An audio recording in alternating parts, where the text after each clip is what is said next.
There you say that mommy hit is unacceptable. So condescending. Halo, Assalamualaikum warahmatullahi wabarakatuh. Salam sejahtera untuk kita semua.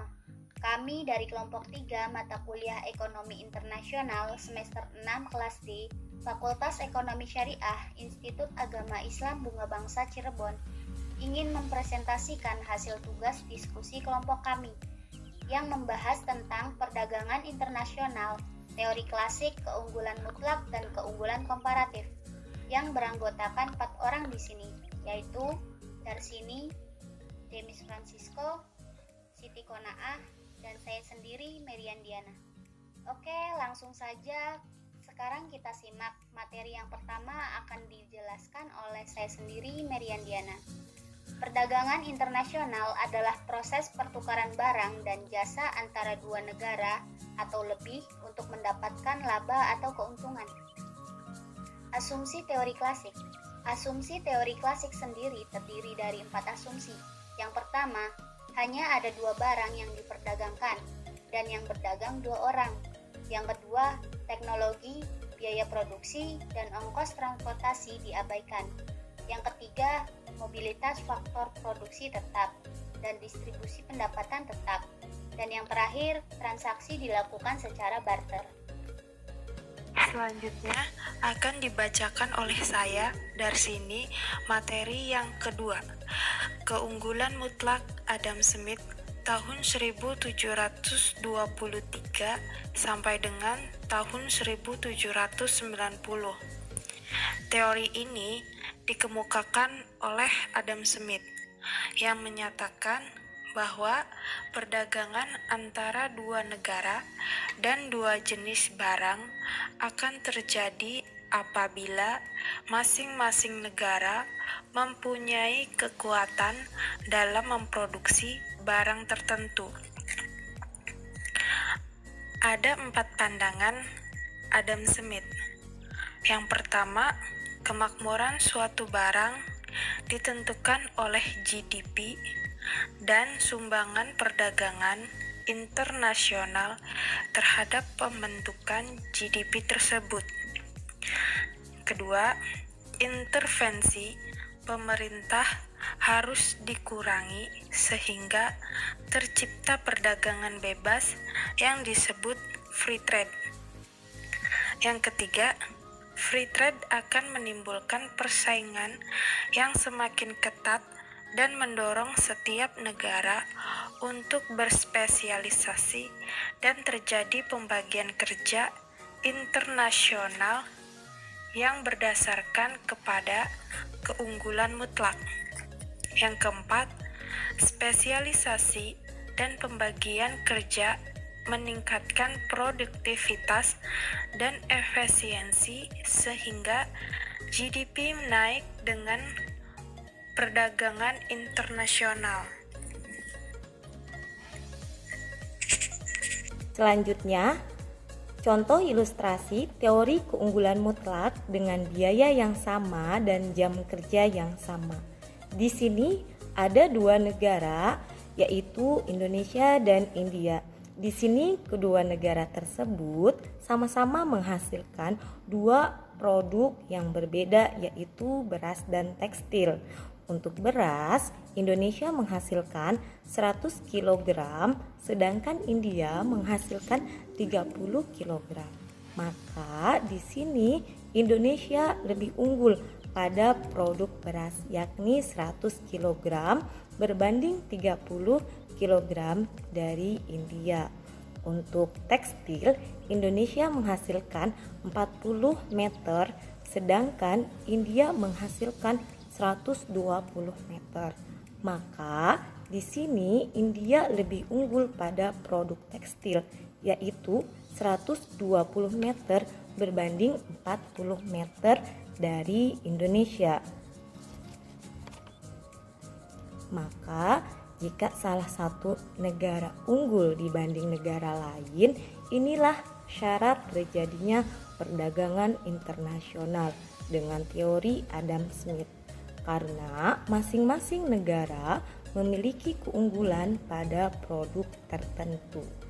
Maka dalam kasus ini Adam Smith akan menyarankan agar Indonesia berspesialisasi memproduksi beras dan lebih baik mengimpor tekstil dari India. Kemudian India berspesialisasi memproduksi tekstil dan lebih baik mengimpor beras dari Indonesia. Kemudian dari teori Adam Smith ini memiliki beberapa kelemahan, di antaranya satu, teori keunggulan mutlak ini tidak menjelaskan dengan mekanisme apa dunia memperoleh keuntungan dan output dan bagaimana dibagikan di antara para penduduk masing-masing negara. Dalam model teori keunggulan absolut atau mutlak ini tidak menjelaskan bagaimana negara yang satu sudah mengadakan spesialisasi sedangkan yang lain masih memproduksi kedua produk. Kemudian bahwa lapor productivity berbeda-beda. Kemudian kelemahan yang 4 yaitu bahwa Adam Smith tidak berpikir adanya negara-negara yang sama sekali tidak memiliki keunggulan absolut. Selanjutnya, teori keunggulan komparatif. Teori ini dikemukakan oleh David Ricardo. Teori ini merupakan kritikan terhadap teori keunggulan mutlak dari Adam Smith. Adam Smith. Maaf. Oke, udah benar. Pandangan David Ricardo, suatu negara meskipun tidak memiliki keunggulan mutlak pada produk tertentu, tetapi masih bisa melakukan perdagangan internasional dengan berspesialisasi produk pada yang memiliki perbandingan atau dalam hal ini komparasi biaya produksi yang lebih murah dibanding negara lain. Di sini disajikan tabel sebagai berikut. Indonesia mampu memproduksi 80 kg beras dan 120 meter tekstil, maka dihasilkan D2D 1 kg beras sama dengan 1,5 meter tekstil. Artinya Indonesia memproduksi 1 kg beras mengorbankan 1,5 meter tekstil yang sebenarnya dapat dihasilkan. Nah, kemudian Laos di sini mampu memproduksi 60 kg beras dan 30 meter tekstil, maka dihasilkan D2D 1 kg beras sama dengan setengah meter tekstil. Artinya Laos memproduksi 1 kg beras mengorbankan setengah meter tekstil yang sebenarnya dapat dihasilkan. Kesimpulannya, Laos lebih efisien memproduksi beras. Dalam hal ini pengorbanannya lebih sedikit. Nah, keuntungan Laos dengan berspesialisasi produksi beras sebesar 1 meter tekstil dihasilkan dari selisih 1,5 meter dikurangi setengah meter. Dan di sini saya akan menjelaskan kelemahan teori keunggulan komparatif.